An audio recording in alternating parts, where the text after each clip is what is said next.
मोहम्मद बख्शा राजी रहने प्यारे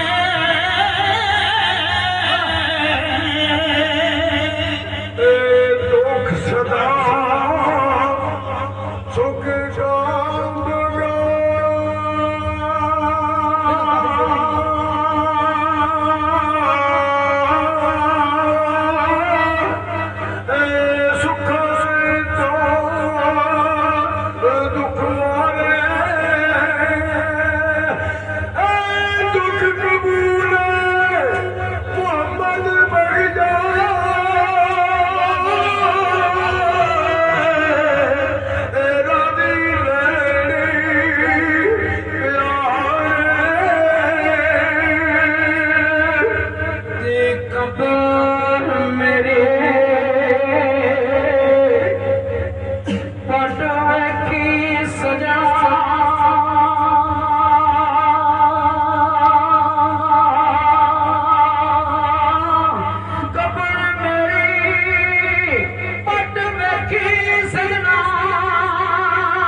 खड़ी शीट के इलाके खड़ी शीट की मरलीट के बैठ के दर्शन की जबरात पेश कर रहे हैं। मियाँ साहब के दो शेर में पेश कर रहे हैं कट्ठे।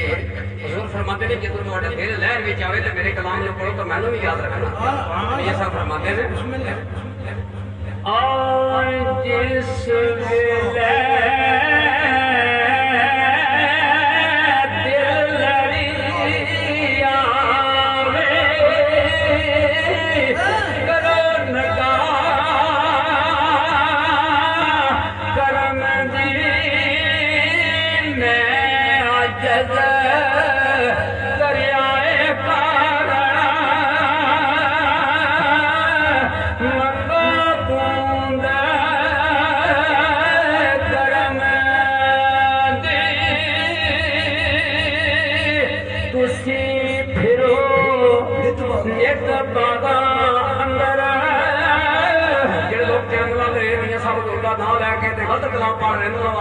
जिस आखिरी पैर तो पेश कर रहे हैं फरमाते ने तो से फिरो नित बागे अंदर खोलम बहा तो साला